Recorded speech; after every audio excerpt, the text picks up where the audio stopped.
आज की कहानी जो मैं आपको सुनाने वाला हूँ वो कोई कहानी नहीं है, एक सच्ची घटना है जो कि हमारे ही एक सब्सक्राइबर के साथ घटी है। तो आज की जो कहानी है वो हमें भेजी है संजय भाई ने। रात को 10 बजे मेरे पास ये ईमेल आया था और गाइज़ जब मैं रात को 2 बजे इस कहानी को पढ़ रहा था, यानी कि इस रियल लाइफ इंसिडेंट को पढ़ रहा था, मुझे पूरी रात नींद नहीं आई, क्योंकि इस कहानी में ऐसी चीज़ों का जिक्र किया गया है कि जब आप पहाड़ों में घूमने के लिए जाते हैं और किन किन बातों का आपको ध्यान देना चाहिए कि आपके साथ कोई अनहोनी ना घटे। तो संजय भाई अपनी ईमेल में लिखते हैं कि रणवीर भाई, नवंबर का महीना चल रहा था और टोटल हम ऑफिस में, मतलब संजय भाई क्या है कि दिल्ली में वो प्राइवेट सेक्टर में जॉब करते हैं, दिल्ली में ही। तो एक दोपहर को वो अपने 5-6 दोस्तों के साथ बैठ के और लंच कर रहे थे। तो लंच करते करते बोरिंग डे में होता है ना कि चलो जी कहीं घूमने का प्लान बन जाए, तो वैसे ही उन सारे दोस्तों का ना प्लान बन जाता है घूमने जाने का। तो उसमें कुछ दोस्त कहते हैं कि मसूरी चल लेते हैं, कुछ कहते हैं ऋषिकेश चल लेते हैं, कुछ बोलते हैं कि कहीं और ऐसे। तो हर जगह का वो लोग मतलब मना कर देते हैं कि नहीं नहीं यार यहाँ नहीं जाएंगे, वो पिकनिक स्पॉट है, तो कोई टूरिस्ट स्पॉट है, वहाँ सेल्फी पॉइंट होगा, बहुत भीड़ होगा। तो ऐसे करते करते ना वो लोग मना कर देते हैं कि यार यहाँ नहीं जाएंगे, वहाँ नहीं जाएंगे। लेकिन एक जगह फाइनली डिसाइड होता है। वहीं संजय भाई बोलते हैं कि भाई चलो चक्राता घूमने चलते हैं। और वहीं पे संजय भाई मेरे में लिखते हैं कि भैया, यही मुझसे ना सबसे बड़ी गलती हो गई कि मैंने उस जगह का नाम सजेस्ट किया घूमने जाने के लिए। वहाँ पे तो सब लोग हामी भर देते कि हाँ हाँ चलो चक्राता चलते हैं, प्रकृति से मिलेंगे, अच्छा है, वहाँ का नेचर वाइब अच्छा है, तो सब लोग हाँ कर देते। तो उन लोग ग्रुप में टोटल 6 लोग थे। संजय भाई, उनका एक दोस्त था मनीष, मनीष की गर्लफ्रेंड होती है प्रिया, और उनके साथ उनका एक दोस्त अंकित, सोनम और राहुल। ये टोटल 6 लोग तैयार होते हैं कि हम लोग चक्राता घूमने के लिए चलेंगे। तो 2-3 दिन के बाद का टिकट बुक होता है, यानी कि 15 नवंबर का टिकट बुक होता है बस का। ये लोग दिल्ली से ही कश्मीरी गेट के पास से बस लेते हैं और बस से डायरेक्ट ये लोग चक्राता के लिए निकलते हैं। तो ये लोग घर से निकलते मस्त एकदम बढ़िया से, और वहाँ से चल के गाड़ी एकदम बहुत मज़े से चल रहा होता है रास्ते पे। फाइनली रात को 11-11:30 बजे के आसपास बस रुकती है एक ढाबे पे। होता है ना अक्सर कि आप घूमने जाते हैं तो जो बस वाले होते हैं रात को खाना खाने के लिए किसी ढाबे वगैरह पे रोक देते हैं कि सब लोग आराम से कुछ नाश्ता पानी, या किसी को थोड़ा मतलब फ्रेश होना हो तो वो लोग भी फ्रेश हो लेते हैं। तो वैसे ही करके वो बस वाला रोक देता है और ये लोग उतरते हैं सारे लोग। तो संजय और मनीष ये ना ढाबे की एक साइड में खड़े होते हैं दोनों दोस्त। तो पता है, और नवंबर के महीने में तो आपको पता ही कि ठंड बहुत ज़्यादा होता है। तो ऐसा ठंड था कि मतलब 10 कदम दूर के भी लोग दिखाई नहीं दे रहे थे उस धुंध में, मतलब कोहरा बहुत ज़्यादा था। लेकिन इसी बीच ना संजय भाई को रोड के उस पार का एक बंदा दिखता है। एक बूढ़े से अंकल होते हैं, मतलब उनकी एज होगी लगभग 60-70 साल की एज होगी, और वाइट कपड़े में हाथ में एक लाठी लिए हुए उस रोड के उस पार वो खड़े हैं। और जब गौर से संजय देखते हैं ना तो थोड़ा सा ना उनको अजीब लगता है। तो ऐसे क्यों नहीं मारते मनीष को भाई ऐसे। तो बोलता क्या हुआ, तो बोलता भाई यार देखना वो मुझे ना थोड़ा अजीब सा लग रहा हो बंदा। तो मनीष बोलते हैं अरे रहने दो ना यार, लोकल होगा यहाँ कोई, तो ऐसे करके वो लोग बात टाल देते हैं। लेकिन ना संजय के मन में ना वो बात थोड़ी सी खटक रही थी, तो वो ना गौर से देखते हैं। तो गाइज वो देखते क्या है, वो जो अंकल है ना उनका जो पैर है वो सरफेस से थोड़ा सा मतलब ज़मीन से ना उठा हुआ है, हवा में तैर रहा है वो। ये देख के ना थोड़ा सा मतलब डर तो जाते हैं वो, बेसिकली मतलब भयानक डर जाते हैं वो। लेकिन वो ना किसी को बताते नहीं है, सोचते ठीक है हो सकता है मेरे मन का वहम होगा ऐसा कुछ। तो ऐसा सोच के फिर वो ना बोलते कि यार एक बार क्या करें, तो ना अपनी आंखों को ऐसे ऐसे करते हैं, फिर दोबारा दिखते हैं तो वो वहाँ से गायब रहता है, उनको दिखता ही नहीं है। तो फिर बोलते ठीक है यार वैसे ही मन का वहम होगा। तो वापस जाते हैं ढाबे में, कुछ खाना पीना अपना जो भी खाते हैं, फिर बस में बैठ जाते हैं। बस में बैठ के गाड़ी चलते रहती है। रात के लगभग 1 से 1:30 बजे के आसपास वो सब ना मतलब संजय, मनीष, प्रिया, सोनम, अंकित और राहुल, ये 6 लोग अपने सीट पे बैठे होते हैं। तो उसमें से जो प्रिया होती है ना उसको जलते हुए अगरबत्ती की स्मेल आने लगती है रात को वही 1:30 बजे के आसपास। तो सोनम उसके बगल में बैठी थी, तो बोलती है सोनम यार मुझे ना कहीं से जलती हुई अगरबत्ती की महक आ रही है। तो सोनम बोलती कि यार मुझे भी आ रही है। तो वो लोग ना मतलब फिर लड़के लोग को बताते तो उनमें से किसी को भी वो स्मेल नहीं आ रहा होता है। तो वो बोलते क्या है, तो फिर जैसे ही वो लोग ये सोचते ही रहते हैं ना, तो पीछे से ना किसी के बड़बड़ाने की आवाज़ आने लगती है, बहुत तेज़ बड़बड़ाने की। एक लेडीज़ थी 40-50 साल की, वो बड़बड़ा रही थी। तो जब वो बस कंडक्टर होता है वो देखता है और दौड़ता हुआ पीछे जाता है, तो देखता है कि क्या है, तो ऐसे ऐसे पकड़ के ऐसे हिलाता है, तो उन्हें बिल्कुल चौंक जाती है। हाँ हाँ, ऐसे करके चौंक जाती। तो वो बोलती है कि क्या हुआ क्या हुआ। तो कंडक्टर बोलता कोई नहीं, आप सो जाइए। फिर सब लोग बोलते सब लोग सो जाइए, कोई दिक्कत नहीं है। लेकिन वहाँ नींद किसे ही आएगा जब इस तरीके का किसी के साथ वाकया हो जाए, तो किसी को नींद आएगा। सब लोग जगे रहते हैं और सुबह का 4:30 बज जाता है। 4:30 बजते ही ना बस एक जगह जंगल में रुक जाता है। तो सब लोग पूछते क्या हुआ क्यों रुक गया बस। तो जो बस कंडक्टर था वो बोलता है कि जंगल है आगे ना, एक पेड़ गिरा हुआ है और उसको हटाने में 20-25 मिनट लगेगा, कुछ लोग मिलकर वो पेड़ को हटा रहे हैं। तो उसमें से प्रिया बोलती है कि मुझे ना वॉशरूम जाना है। तो सब लोग बोलते हैं चलो हम लोग भी चलते। तो 6 लोग जाते हैं वॉशरूम के लिए और उन्होंने ना ध्यान नहीं दिया, लेकिन उनसे ना यहाँ पे बहुत बड़ी गलती हो जाती है, जिसका खामियाजा वो आगे पूरी ज़िंदगी भुगतने वाले हैं। मैंने आपको बोला था ना, पहाड़ में जाने से पहले बहुत सारी बातों का ध्यान रखना होता है। वो लोग नीचे उतरते हैं और मस्त वॉशरूम टॉयलेट वगैरह करते हैं, फिर बस में वापस आके बैठ जाते हैं। लेकिन संजय जब पीछे मुड़ते हैं ना, तो उनको लगता है कि उन्होंने जहाँ टॉयलेट किया ना, वो एक टूटा हुआ मंदिर था। ये देख के ना संजय की बिल्कुल ठंडी लहर दौड़ जाती है शरीर में, लेकिन फिर भी वो जाके बैठ जाते हैं। और फिर बस खुलती है। बस 6:30 बजे के आसपास चकराता पहुंचती है। वहाँ पे उनका जो गेस्ट हाउस था, जो उन्होंने पहले से बुक किया हुआ था, वो बहुत ही ज़्यादा मस्त था, बहुत बढ़िया था। सामने से बिल्कुल फॉल्स बह रहे हैं, पानी बह रहा है एकदम, और अच्छी सी वाइब आ रही है। तो वहाँ रहते हैं, मस्त दिन भर घूमते हैं। वहाँ पे टाइगर फॉल था बगल में, टाइगर फॉल घूमते हैं, फ़ोटो वोटो क्लिक कराते हैं और शाम को 5:30 बजे वो लोग वापस घर आ जाते हैं। फिर बैठ के चाय वाय पीते हैं ऐसे ही।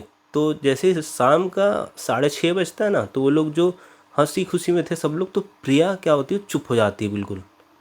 अभी कुछ देर पहले वो हंस रही थी, बिल्कुल चुप हो जाती है और वो ना चुपचाप से खड़ी होती है और पीछे घूम के वो वापस चलने लगती है। तो उनसे राहुल, उनका जो दोस्त था, वो पूछता है कि प्रिया कहाँ जा रही हो तुम। तो उधर से प्रिया बोलती है अलग ही आवाज़ में, वो मुझे बुला रहा है, वहीं जा रही हूँ।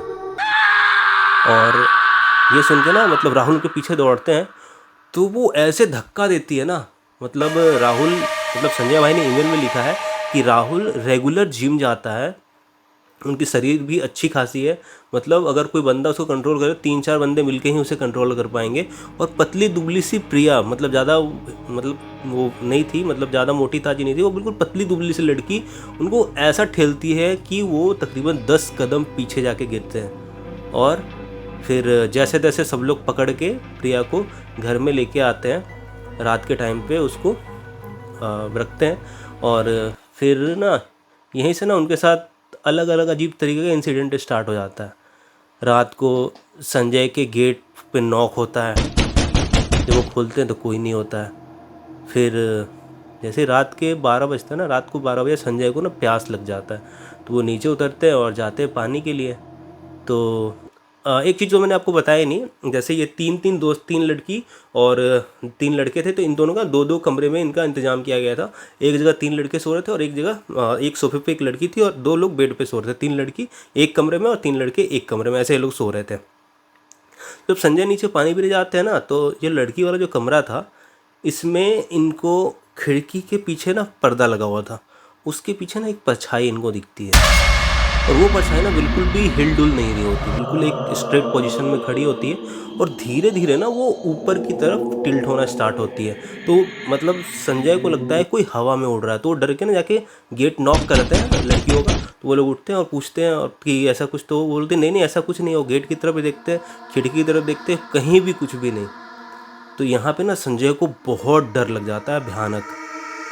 तो ये क्या करते हैं कि अपने कमरे में आते हैं और गेट लॉक कर लेते हैं। और इनके घर के पास ना, ये जैसे आप मैंने आपको बताया कि ये दिल्ली में रहते हैं, द्वारिका में, तो ये अपने घर के पास ही एक पंडित जी हैं, इनके पुरोहित थे एक तरीके से, मतलब घर की पूजा पाठ सब कुछ वही कराते थे। उनको फ़ोन करते हैं और वो सारी चीज़ें ना वो उनको बता देते हैं। तो जो उनका पंडित है वो पता है क्या बताते हैं? वो बोलते हैं, बेटा संजय, तुम लोगों ने ना एक बहुत बड़ी गलती की है कि तुम लोगों ने एक टूटे हुए मंदिर के पास जाके टॉयलेट किया है और उस मंदिर के पास ना एक अतृप्त आत्मा, यानी कि एक अतृप्त स्पिरिट घूम रही थी जो तुम्हारे पीछे लग गई है। तो एक काम करना, सुबह सुबह कहीं से भी तुमको कैसे भी करके एक शिव मंदिर में ज़रूर चले जाना, और रात को तुम्हें पीछे से कोई आवाज़ दे तो पीछे घूम के मत देखना, चुपचाप या तो हनुमान चालीसा का जाप करना या तो आँख वाँख बंद करके सो जाना, लेकिन उस जवाब मतलब उस आवाज़ का जवाब मत देना। तो संजय ऐसा ही करते हो। जैसे ही उसके बाद फ़ोन रखते हैं तो ना उनको गेट से आवाज़ आनी स्टार्ट होती है, ए संजय, ए संजय, ऐसे करके उनको ना आवाज़ आने लगती। वो काफ़ी डर जाते हैं। फिर धीरे धीरे वो हनुमान चालीसा का जाप करते हैं, तो धीरे धीरे ना ये टाइम 5-10 मिनट तक इनके साथ ऐसा होता है, फिर वो धीरे धीरे आवाज़ ख़त्म हो जाती है। फिर ये पूरी रात हनुमान चालीसा का जाप करते रहते, इनको नींद भी नहीं आती। और फिर ये अगली सुबह ये लोग पूछते हैं, जो उनका गेस्ट हाउस का जो रिसेप्शनिस्ट था उससे पूछते हैं कि यहाँ पे कोई मंदिर है, तो वो पुराना शिव मंदिर उनको भेजते हैं। फिर वो लोग वहाँ जाते हैं, तब जाके ना इस मतलब इस पूरे ट्रिप का जो सबसे क्रीपी और सबसे डार्क मोमेंट था वो रिवील होता है। वो जो शिव मंदिर के जो पंडित जी थे ना, वो बताते हैं, बेटा आप लोग बच गए, वही बहुत बड़ी बात है, क्योंकि वो स्पिरिट ना कंटिन्यू आपके साथ रहती है। तो संजय पूछते हैं कि वो जो स्पिरिट है वो क्या है, कैसे? तो वो पूरी बात बताते हैं कि आप लोगों ने रात 4:30 बजे के आसपास आप लोग एक टूटे हुए मंदिर के पास टॉयलेट आप लोगों ने किया। आपने प्रकृति को जो चाहिए था वो चीज़ आपने वहाँ पे दिया, जिसकी वजह से उस टूटे मंदिर के एक पुजारी थे जिनकी मृत्यु बहुत ही मतलब अजीब तरीके से हुई थी, और वो 200 सालों से वहाँ भटक रहे थे। वो मंदिर 200 सालों से टूटा हुआ था और वो 200 सालों से वहाँ भटक रहे थे। वही आपके पीछे लग गए हैं और वो अभी भी आपके पीछे मंदिर के बाहर आपका इंतज़ार कर रहे हैं। तो बोलते हैं संजय की पंडित जी कुछ उपाय बताइए, कैसे क्या करें? तब जाके पंडित जी उन सबके हाथों में कलावा बांधते हैं और बोलते हैं कि ये जो लड़की है ना दोनों, इनको हमेशा अपने साथ हाथ पकड़ के रखना, इनको अकेला मत छोड़ना और पीछे पलट के मत देखना, चाहे कितना भी आवाज़ हो। तो ये लोग ऐसा ही करते हैं, मंदिर से निकलते हैं सब लोग हाथ पकड़ के, बस में बैठते हैं। 10 मिनट बस में बैठे होंगे, वैसे ही पीछे से जो सोनम लड़की थी ना, उसकी मम्मी आज से 10 साल पहले मर चुकी हैं। उनकी आवाज़ में आती है, सोनम बेटा। ये सुन के सोनम से रहा नहीं जाता, वो पीछे मुड़ने ही वाली होती है, लेकिन जो राहुल उनका दोस्त था वो उनका हाथ पकड़ लेता और घुमा देता, जिससे सोनम पीछे नहीं मुड़ती। तो ये लोग आगे देखते, बोलती कि यार मैं कैसे नहीं घूमती, माँ की आवाज़ थी। तो राहुल बोलता है कि सोनम वो तुम्हारी माँ नहीं थी, पीछे तुम अगर घूम लेती ना तो बहुत दिक्कत हो जाता। तो ये लोग जैसे तैसे करके दिल्ली पहुंचते हैं, घर जाते हैं, और वहाँ पे संजय और प्रिया अगले दिन जब ऑफिस में बैठे होते हैं ना, तो पता है प्रिया उनको क्या बोलती है कि संजय मैं एक बात बताऊँ? और हाँ बताओ। तुम लोग इतना स्टोरी बता रहे हो ना कि इतना ऐसे ऐसे ये हो, लेकिन मुझे ना जो हम बस से उतरे थे सुबह, उसके बाद से लेके पूरे 2 दिन का कुछ भी याद नहीं है। ये सुन के ना संजय बिल्कुल पागल से हो जाते कि यार ये क्या था। मतलब कि जो प्रिया थी वो रास्ते से ही पोजेस्ड होकर इनके साथ गई थी।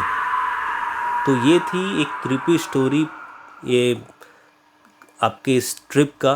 तो मैं तो बस एक ही चीज़ सजेस्ट करूँगा कि आप जब भी कहीं पहाड़ों में घूमने जाओ तो वहाँ के कल्चर का, वहाँ की जो भी जगह है, स्पिरिट्स का बहुत ध्यान रखा करो, क्योंकि जो पहाड़ों की जो स्पिरिट्स होती हैं ना, वो बहुत ज़्यादा ही रेयर होती हैं और उनको अपने शरीर से निकाल पाना बहुत कठिन होता है, जल्दी निकलते नहीं हैं।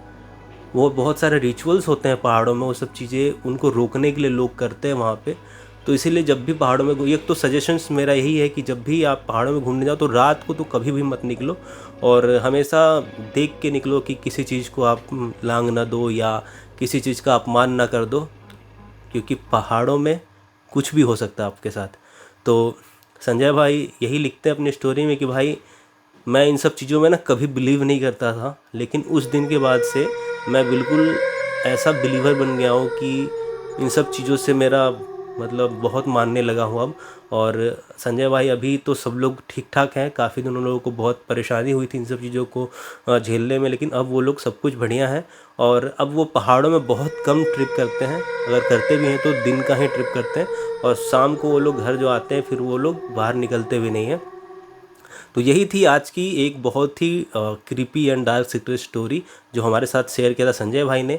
अगर आपके साथ भी कुछ ऐसा आप बीती ऐसी घटना आपके साथ हुई है तो आप हमारे ईमेल आईडी जो आपको स्क्रीन पे शेयर हो रहा होगा उस पर शेयर कर सकते हैं। और ऐसी आने वाली वीडियोस के लिए हमारे चैनल को लाइक, शेयर एंड सब्सक्राइब जरूर कीजिए। जय श्री राम, तब तक के लिए हर हर महादेव।